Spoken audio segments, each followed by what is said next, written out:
much indeed. Hello, I'm Alexander Armstrong, and welcome to Pointless, the quiz show that puts obscure knowledge to the test. Let's meet today's players.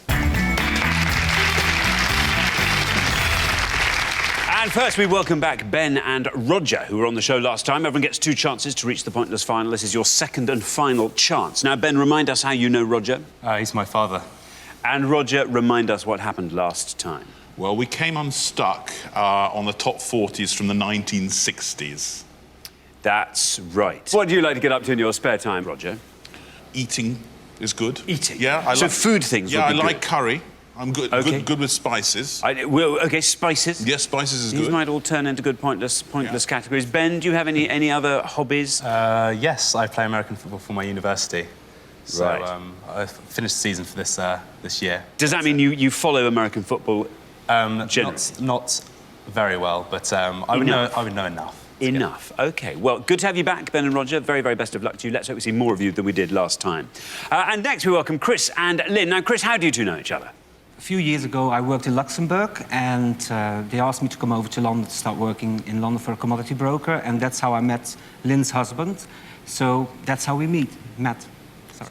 OK. Whose idea was it to come on Pointless? It was mine. It was yours? Yes. How good are you, for example, on music from the 60s? Are you good on that? It depends what kind of music. I'm a huge Eurovision fanatic, so if Oh, Eurovision would come up from the 60s, I think I would do rather OK. OK. You're very big on Eurovision. Lynn, what are you hoping is going to come up? I like history. Yep. I'm also a tennis fan. Also, I set quizzes. I love sort of general knowledge and things like that. Very good indeed. Well, best of luck to you, Chris and Lynn. Warm welcome to the show. Next, we welcome Laura and Dane. Now, how do you two know each other, Laura? We've been together for a while now. And where did you meet? Too long, Dane? Well, probably that sounds about right. I do drive her crazy, so... Yeah. Where did you meet, Dane? Well, we went to university together, and we actually met when I left my Facebook account unattended, and Laura posted a cheeky status on it, and we got talking then, and things just moved on from there. What do you like to get up to in your spare time, Dane? I do a lot of writing. I write sort of fiction, poetry and stuff, and I play guitar as well and write music and things like that. OK, so music, literature, these are all going to be strong areas for you. Yeah. Anything you'd hate to see come up, Laura? I'm not big on geography or history. Right, you are. OK. Well, very best of luck to you, Laura and Dane. Warm welcome to the show. And finally, we welcome Alex and James. Now, how do you two know each other? We're friends from school, originally. I remember Alex not liking me a lot at the start of our friendship, but no, we went on to be good friends, I'm sure. Is that true, Alex? Have you really gone on to be good friends? Public, but No, it's definitely true. Alex, what do you hope is going to come up today? quite like geography, Yeah. history. So I've got quite a good general knowledge. But if there was one dream category, I'm like a massive fan of The Sopranos. So something about that. OK, something about The Sopranos would be I fantastic. can't see it happening. It could happen. James, how about you? I imagine Birds of the British Isles. I think that'd be a good one. Really? Are you a twitcher? No, but I think my dad is. Don't tell anyone. You think your dad is? Yeah. He just spends a lot of time out in the woods. Yeah. So what you mean is you hope your dad is? Yeah, no, there are different activities that he could be up to. OK, well, a warm welcome to you, Alex and James. Very, very best of luck to you. We'll find out more about all of you throughout the show as it goes along. There's only one person left for me to introduce, a man who is really intelligent, but imagine if he actually finished his education and wasn't expelled for fighting. It's my pointless friend, it's Richard.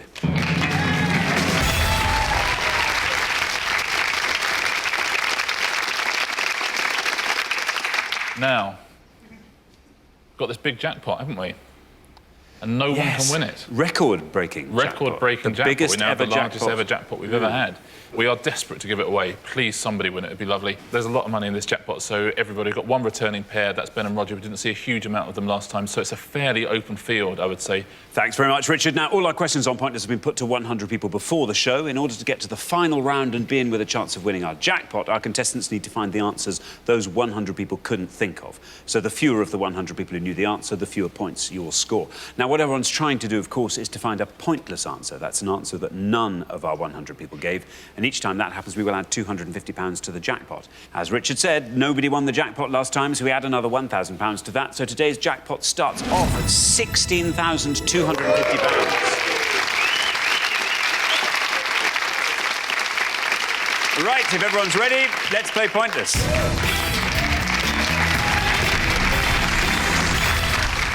Now, in this first round, each of you must give me one answer, and you cannot confer with your partner. Whichever pair has the highest score at the end of the round will be eliminated, so try and make sure that's not you.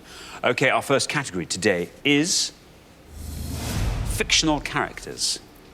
Fictional characters. Can you decide in your pairs who's going to go first, who's going to go second? And whoever's going first, please step up to the podium. OK, and our question concerns fictional educators. Fictional educators. Richard. Yeah, we're going to show you the names of 7 fictional educators on each pass. You need to tell us in which book, film or TV programme they appeared, please. When they've been part of a series, just give us the name of the whole series or the first instalment of that series. But 7 on each pass. Which film, book or TV programme are they from? There's going to be 14 in all to have a go at home, so very best of luck. OK, thanks, Richard. Now then, Ben and Roger, you all drew lots before the show, and today you are going to go first. So our first board of educators reads like this. Mr Miyagi, Miss Agatha Trunchbull, John Keating, John Stape, Grantley Budgeon, Miss Hulie and Susan Kennedy. I'll read those all one last time. Mr Miyagi, Miss Agatha Trunchbull, John Keating, John Stape, Grantley Budgeon, Miss Hulie and Susan Kennedy. There we are, 7 fictional educators. You need to give me the works they appeared in, and obviously you need to name the one you think the fewest of our 100 people knew. Roger. I will go for the first one. Mr. My guy, I would say, is Mr. Majika and the Magic Instruments. Mr. Miyagi and the Magic Instruments. Something like that. Says Roger. Let's see if that's right. Mr. Miyagi and the Magic Instruments. Let's see if that's right. And if it is, let's see how many of our 100 people said it. Bad luck, Roger. I'm afraid that's an incorrect answer, scoring you the maximum of 100 points. Yeah, sorry, Roger, I'll give you the correct answer at the end of this round. Lynn. Lynn, how's that board for you? Not too bad. I'll go for Miss Agatha Trunchbull, Matilda. Matilda, says Matilda. Lynn, for Miss Agatha Trunchbull. Let's see if that's right. Let's see how many people knew that answer. Absolutely right.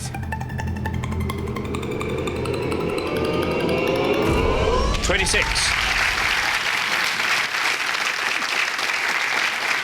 26 for Matilda. Well played, Lynn. Good start from the book by Roald Dahl, then a film, and now a very successful West End musical as well. Dane. Yes. I only know one of them for sure. There's one that I could guess at, but I'm going to play it safe and go for Mr. Miyagi, and that was The Karate Kid. Mr. Miyagi, The Karate Kid, says Dane. Let's see if that's right, and if it is, let's see how many people knew that answer. The Karate Kid. Absolutely right. 40.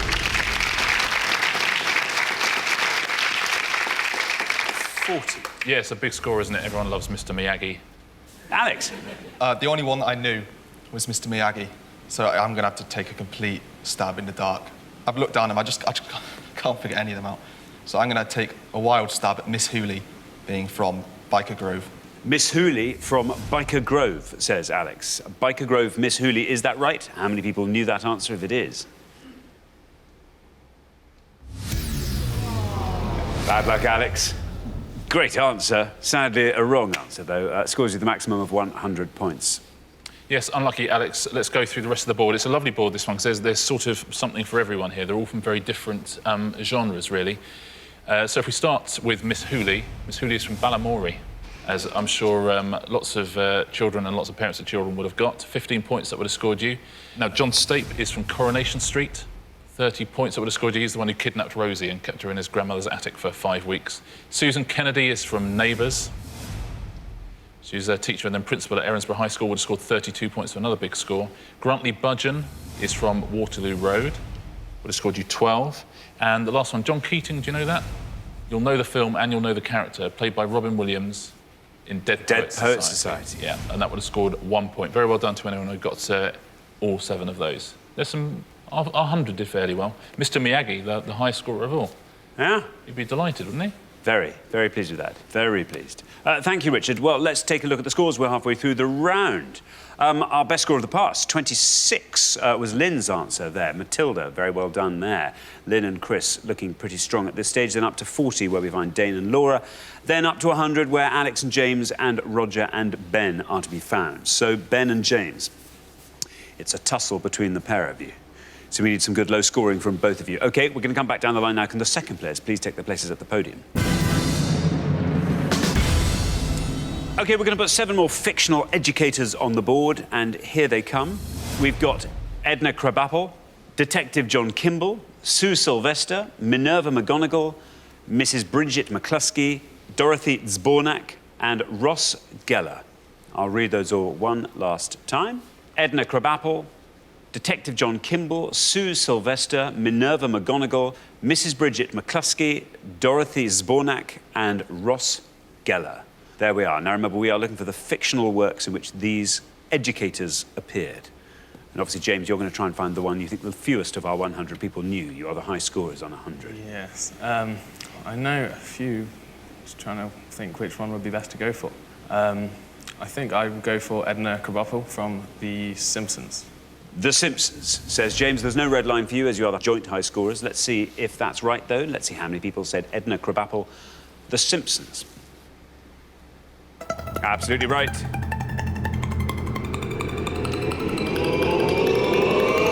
$19. Very well done indeed. Best score so far. Takes your total up to 119. Yeah, it's a good answer. Might have saved yourself there. Edna Krabappel, who's Bart's 4th grade teacher. Now then, Laura. You're on 40. The high scorers on 119 are James and Alex. If you can score 78 or less, you are through to the next round. I only know 2 from this list, and I think they're both going to be quite high scoring. But I'm going to go with Ross Geller and Friends. Ross Geller, Friends, says Laura. Here is your red line. If you can get below that red line with Friends, you are through to the next round. Let's see if it's right. Let's see how many people said Friends. Absolutely right. 40. Well done. Takes your total up to 80. Well played, Laura. Safe and sound. Yeah, he is a lecturer in paleontology at NYU. Now then, Chris, you are on 26. The high scorers remain James and Alex on 119. You want to be scoring 92 or less with this answer. Well, I'm very, very happy. I knew 3. 2 have been said before. So there's only one that I recognize, and it's one of my favorite series of all time, and it's Dorothy out of The Golden Girls. The Golden Girls, you are saying, for Dorothy Zbornak. Let's see if that's right. Here's your red line. If you can get below that, you're through to the next round. Golden Girls. Absolutely right. You're through.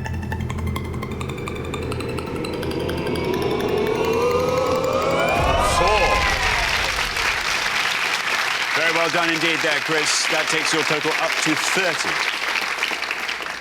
Yeah, well done, Chris. Played by B. Arthur, of course. Chris is our first ever phlegm on the show.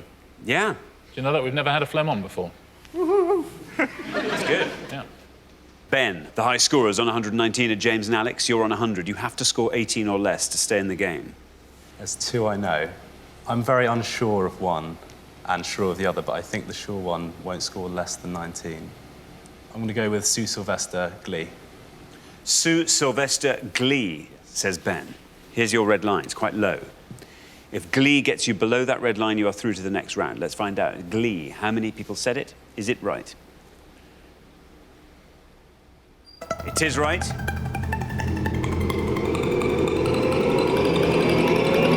Oh, no!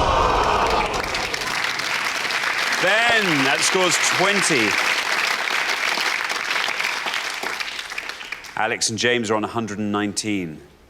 Bad luck, bad luck, bad luck. Richard. Doesn't get closer than that, does it? That's really, really tough luck, yeah. As you play Sue Sylvester, the head cheerleading coach in Glee. What was the other one you might have gone for? I was going to say Kindergarten Cop. For? Detective John Kimball. Well, it's the correct answer. Detective John Kimball absolutely is from Kindergarten Cop. Would have scored you 6 points. Very, very sorry about that. Would have been a terrific answer. Let's take a look at the other 2. Minerva McGonagall from the Harry Potter series, of course, Harry Potter and the Philosopher's Stone, the first one of those. would have scored you 30 points, and the other one on the board there, Mrs. McCluskey from Grange Hill, of course, which would have scored you 19. Very well done to anyone who got all 7 of those. If you got all 14 of them, very impressive indeed. Thanks very much indeed, Richard. So at the end of our first round, the pair with the highest score who'll be leaving us, it's Ben and Roger, our returning pair. Oh, Ben. They're so close, but yes, it's the way the cookie crumbles. Well, you had a choice of how to crumble that cookie. I know, I should have gone for it. Yeah, you should have done. Well, Ben and Roger, it's been great having you on the show. I'm sorry we have to say goodbye to you far too soon, but thanks very much for playing. Great contestants. But for the remaining 3 pairs, it's now time for round 2.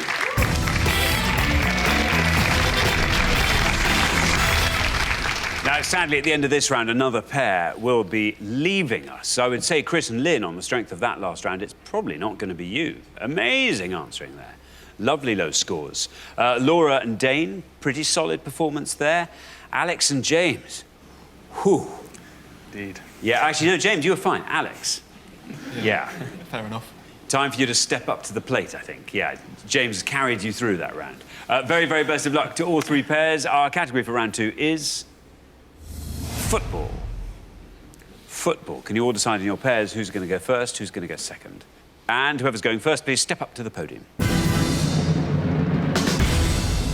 OK, let's find out what the question is. Here it comes. We gave 100 people 100 seconds to name as many English Football Division winners as they could. English Football Division winners, Richard. Yeah, we're looking for the name of any team that has finished as winners of any of the top 4 divisions in English football, any time from the 1999-2000 season through to the end of 2011. Very, very best of luck. Thanks very much indeed, Richard. So, Lynn. Oh, dear. You first. Yes. I think I have to go for my local team, West Ham United. West Ham, says Lynn. Let's see if that's right, and if it is, let's see how many of our 100 said it. West Ham. Bad luck, Lynn. An incorrect answer, I'm afraid. It means you score the maximum of 100 points. I'm sorry. It's okay. Sorry, Lynn, of course, recently promoted back up to the Premiership, but haven't won any of the 4 leagues in that time, I'm afraid. Laura. I know nothing about football. I'm going to have to make a guess. I'll just go with Manchester City. Manchester City, says Laura. Manchester City. Let's see if that's right. How many of our 100 people said it? Absolutely right, Laura. 4.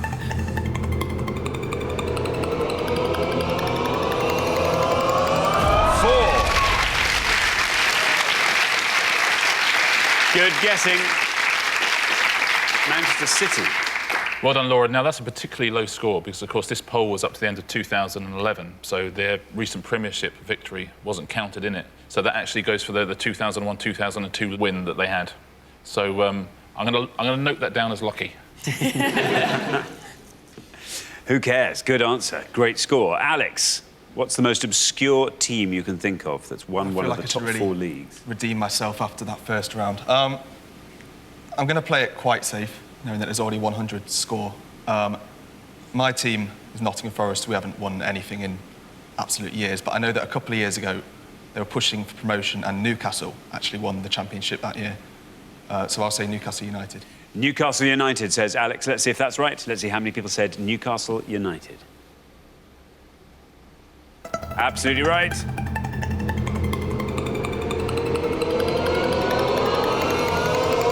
7. Very well done, Alex. Well played, Alex. Much more like it. Yeah, they won the championship in 2009-2010, that season.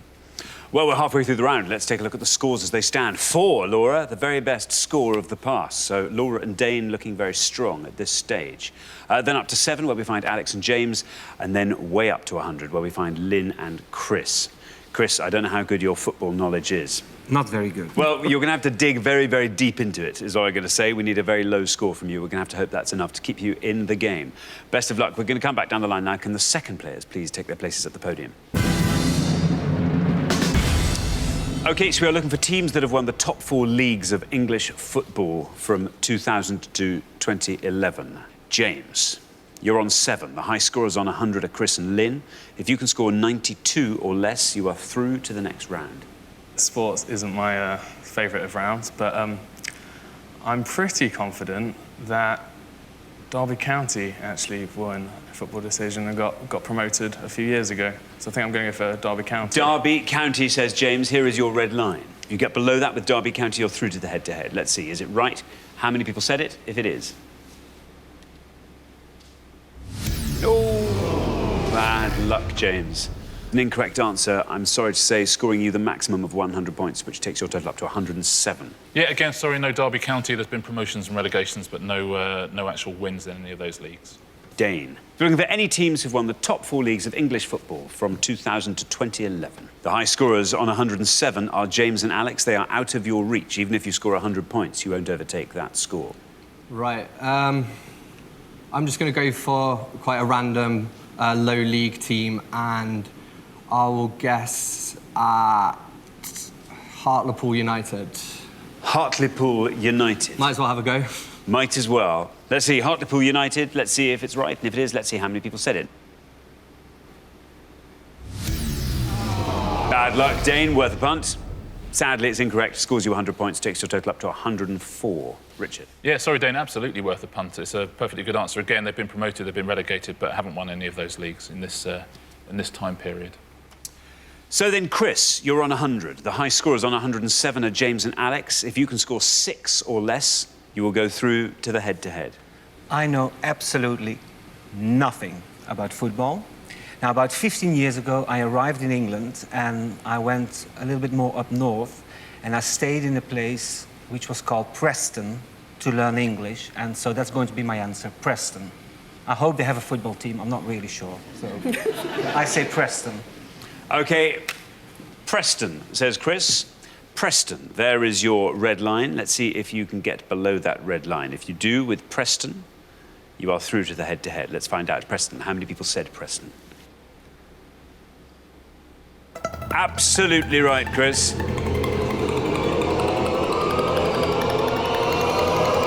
you've done it!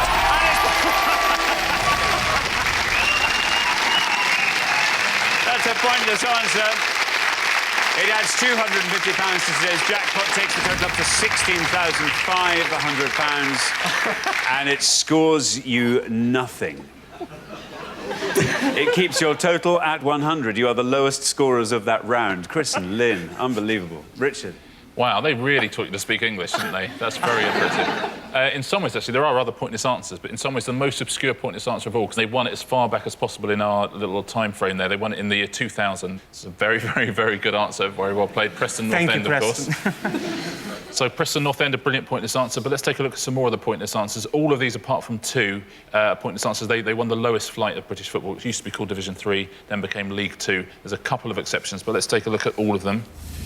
Carlisle United, they won the bottom flight in 2006. Doncaster Rovers won it in 2004. MK Dons, they won it in 2008. Plymouth Argyle have had 2 promotions. They won the lowest flight of British football. They also won the 3rd flight as well. They won that in 2002 and 2004. Preston North End, we've heard. Rushden and Diamonds, they won in 2003. Southend United, they won the 3rd flight of English football. They won that in 2006. And Walsall and Yeovil also both pointless answers. And Brentford as well would have been a pointless answer. Very well done if you said any of those at home. What were our high scorers? The high scorers, these are the ones that most of our 100 people said. As you say, Man City not in it because this was done before they won the Premiership, so that was a low score. But Arsenal would have scored you 51. Chelsea 57, and who always wins these? Manchester United. Manchester United, yeah. 78. If it's international football, it's Germany. If it's UK football, it's Manchester United. Thanks very much indeed, Richard. So, at the end of round 2, the losing pair with the highest score, James and Alex. Wowee. Yeah, no, James, you took a bit of a punt there, because you were reckoning without Chris, weren't you? Yeah, no, that was it was a bit of a punt in the dark. Well, no, it was a brave thing to do, and in the circumstances, who would have thought that our phlegm would know quite so much about the lower league? Did you have any other options you might have gone for? I probably should have gone for Manchester United, to be fair. Yeah, would have seen you safely through. But no. Yeah, once again, it's one of those rounds where any correct answer at all would have seen you through. Every single one of them would have done. But that's pointless. That's pointless. Anyway, we'll see you again next time, Alex and James. And you played with such good spirit. Your intentions were absolutely spot on there. So very well done for that. We'll look forward to seeing you again next time. Thanks very much for playing Meanwhile, James and Alex. Back for the remaining two pairs. Things are about to get even more exciting now as we enter the head-to-head.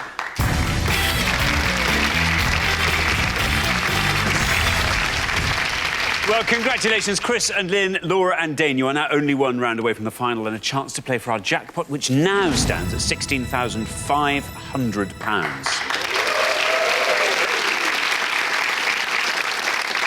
Well, you're now going to go head-to-head, and the first player to win 2 questions will be playing for that jackpot. But the big news is you are now allowed to confer. I don't think in all of Pointless we've ever had such a twist in the tale as we had there, Chris. That was fantastic. Such a surprise. And now, of course, you can put your heads together. Absolutely. And I can tell you, I hated my year in Preston. I hated it with all my heart. Chris, they were just about to make you the mayor. Laura and Dane, how are you feeling? Not too bad. A bit nervous now that we know about their the lucky... secret skills. Yeah, absolutely. Now who knows what else has got stored up there, you know? Yeah, who knows? Who knows? Well, very, very best of luck to both pairs. Let's play the head-to-head.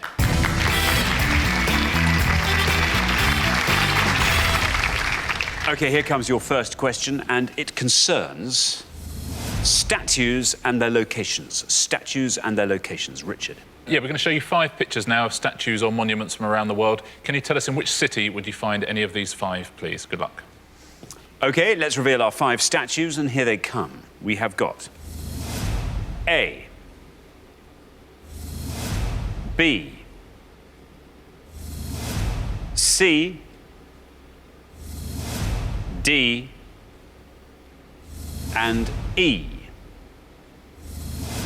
There we are, 5 statues. We just need to know which cities they're found in. Chris and Lynn, you've played best throughout the show so far, so you go first.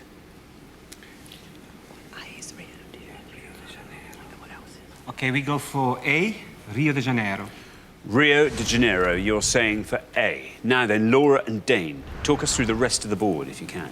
The only one that we're reasonably sure of is C, and we would presume that is Washington, D.C. OK, so we have Rio de Janeiro versus Washington, D.C. Chris and Lynn said Rio de Janeiro. Let's see if that's right. And if it is, let's see how many of our 100 people said it.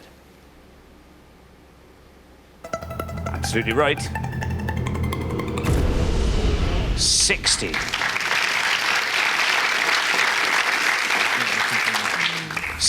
For Rio de Janeiro. Laura and Dane have said Washington, D.C. for C. Let's see if that's right, and if it is, let's see how many people said it. Of course, it's right. Wow. 54. 54 beats 60. So, Laura and Dane, after one question, you are up 1-0. Very well done, Richard. Yeah, I'm not sure you'd have predicted that. That's the statue of Christ the Redeemer in Rio. It's just one of those things that lots of people know about, it seems, and obviously it's the Lincoln Memorial in Washington, D.C., so that was tough luck. It's a shame that we don't have any statues from Preston up there. You might have scored a point. Let's take a look at the rest of them. B is the Venus de Milo. That's at the Louvre in Paris. That would have scored you 9 points. Well done if you got that. D is the Ecstasy of Santa Teresa, and that is in Rome. Even better answer, that would have scored 4. And Michelangelo's David there, that is in Florence, and would have scored you 6 points. So there's some famous statues, but very, very low score. So well done if you went all the way through that board. Thanks very much. Richard, here comes your second question. Chris and Lynn, you have to win this question to stay in the game. Best of luck. It concerns UK hits with animals in their titles. UK hits with animals in their titles. Richard. I'm going to show you the names of 5 UK top 40 singles here. They've all got animals in their titles, but we've left that animal blank. Can you fill in those blanks, please? OK, let's reveal our UK hits with animals blanked out, and here they are. We have got Blank Rock, Elton John, 1972. Running Blank, Johnny Preston, 1960. The Blank Sleeps Tonight, The Tokens, 1961. Eye of the Blank, Survivor, 1982. Union of the Blank, Duran Duran, 1983. I'll read all those one last time. Blank Rock, Elton John, 1972. Running Blank, Johnny Preston, 1960. The Blank Sleeps Tonight, The Tokens, 1961. Eye of the Blank, Survivor, 1982. And Union of the Blank, Duran Duran, 1983. Now then, Laura and Dane, you go first this time. I'm only about 80% sure it's right. Yeah, we'll go for Johnny Preston. We think it's Running Bear. Running Bear, say Laura and Dane. Running Bear. Now then, Chris and Lynn, talk us through the board if you can. Yeah, it's Crocodile Rock, The Lion Sleeps Tonight, The Eye of the Tiger, and The Union of the Snake. Yeah, we'll go Union of the Snake, Duran Duran. Union of the Snake, say Chris and Lynn, hoping that this will win the question for them. Laura and Dane have gone with Running Bear. Let's see if that's right. Let's see how many people said it. If it is, Running Bear. Absolutely right. $19.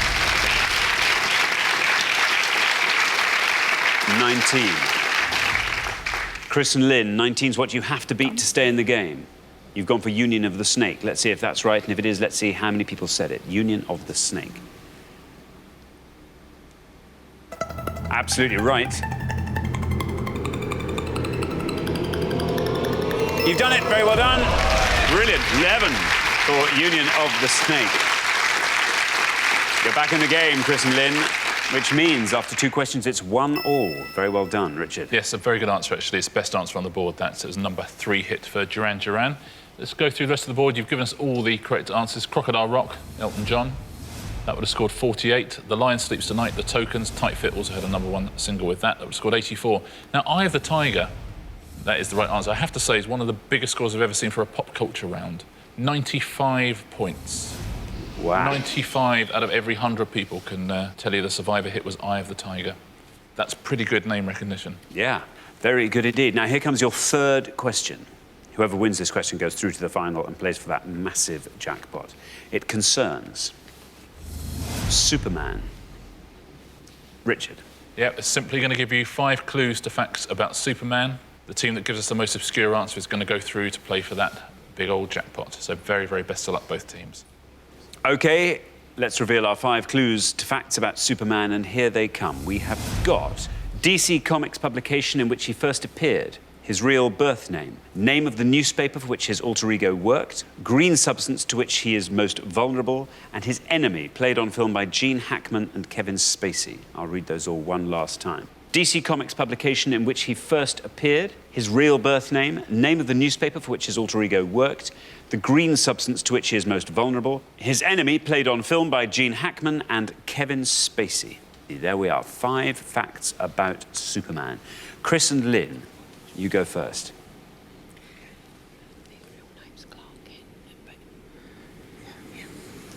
OK, we'll go for his real birth name, and it's Clark Kent.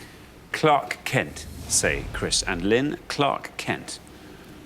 Laura and Dane. We're not 100% sure on it. For the enemy, we're going to go with Lex Luthor. Lex Luthor.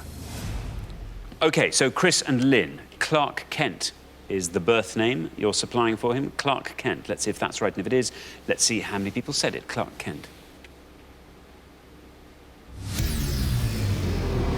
Ooh, bad luck. An incorrect answer, which means, Laura and Dane, you merely have to be correct with your answer of Lex Luthor. Let's see if it is right. We'll see how many people said it as well. Lex Luthor, absolutely right. 27 people said it, but it was right.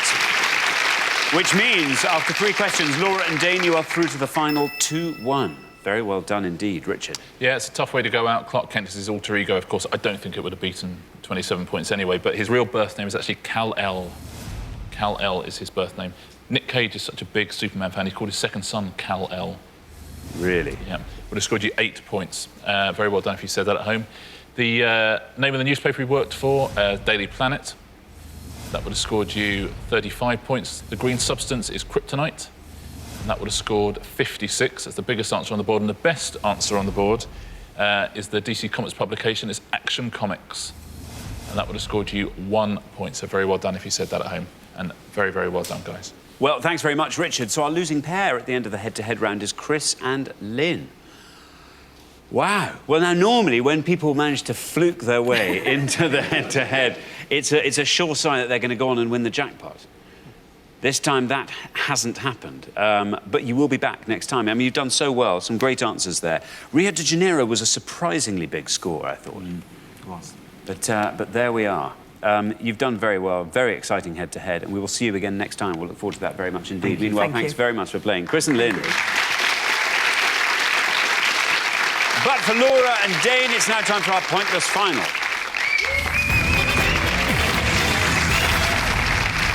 Congratulations, Laura and Dane. You've fought off all the competition and you've won our coveted pointless trophy.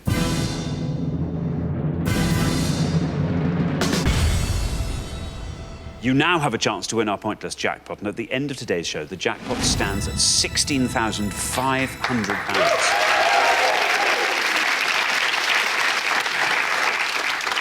Well, in all the giddiness surrounding our biggest ever jackpot, you've seen off our blessed pair, our lowest scoring pair. Here you are in the final, facing that fantastic jackpot. Now, the rules are very simple. To win that money, all you have to do is find a pointless answer.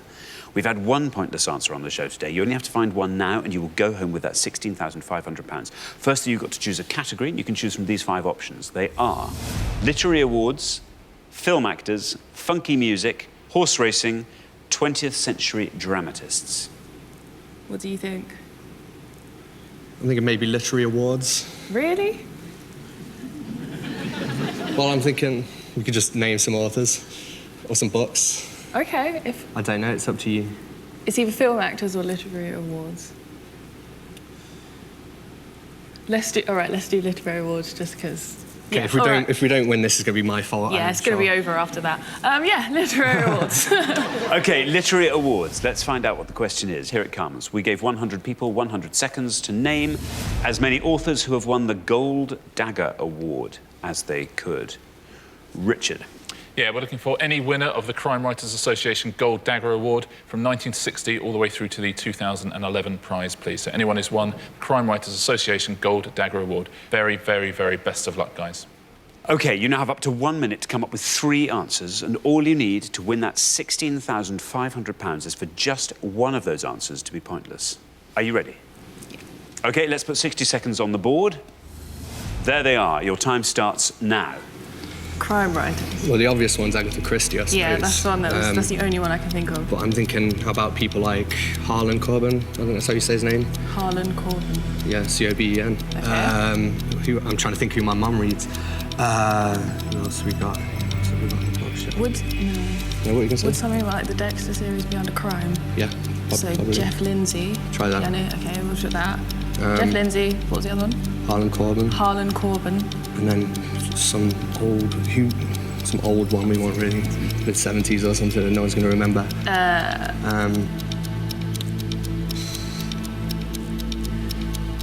My mind is blank. I don't know what else to say. Jeffrey Archer, someone like that maybe. We can go with that if there's nothing else you can think of. 10 seconds left.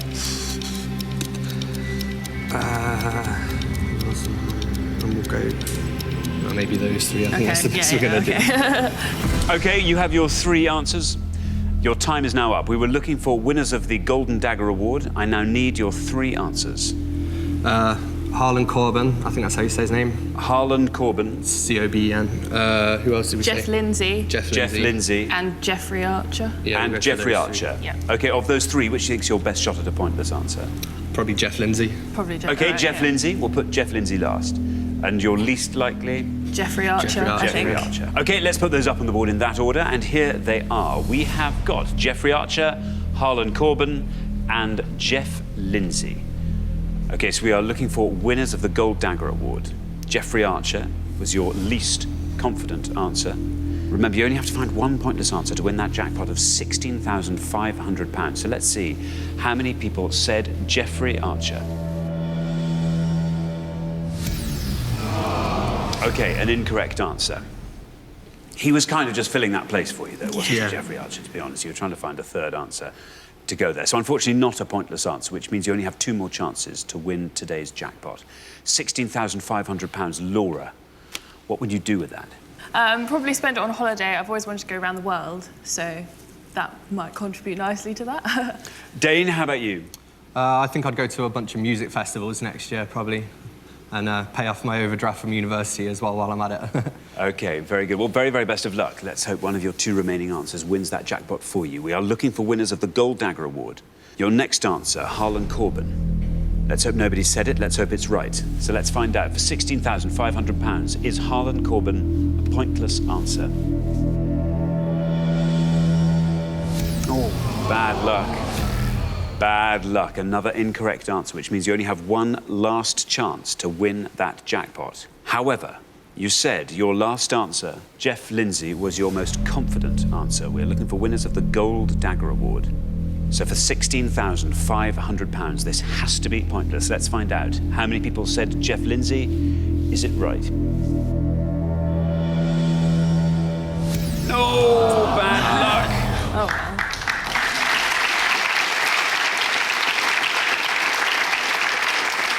Well, unfortunately, you didn't manage to find that all-important pointless answer, but you do still take home our pointless trophy, so very, very well done for that.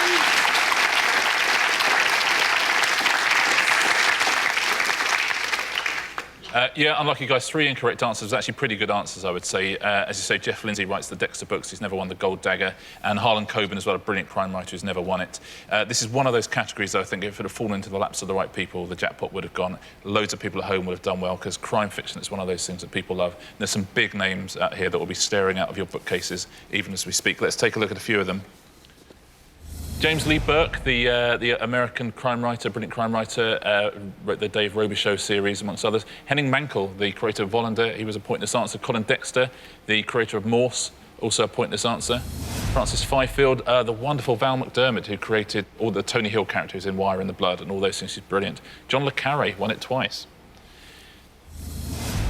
Michael Dibdin, who wrote the Aurelio Zen books. Martin Cruz-Smith won it for Gorky Park. And Reginald Hill, the creator of DL and Pasco. There's a few others there. Eric Ambler would have won it for you. Ross MacDonald. I just finished reading The Broken Shore by Peter Temple, which is a brilliant book, and he would have been a pointless answer as well. Very, very well done if you've got any of those at home. The biggest scorers were Ruth Rendell and Ian Rankin. So lots of big names on the list. Lots of pointless answers. I hope you got one at home, and I'm sorry you didn't get one here. Wow, big names on there. John le Carré, Colin Dexter. My mum reads about 5 of those different authors that are up there, so she's not going to be happy, but... Well, unfortunately, we do have to say goodbye to you, Laura and Dame. It's been great having you on the show. Thank you both so much for playing. Great contestants. Well, Laura and Dame didn't win our jackpot today, which means it rolls over onto the next show when we will be playing for £17,500. Join us next time to see if someone can win it. Meanwhile, it's goodbye from Richard. Goodbye. And it's goodbye from me. Goodbye.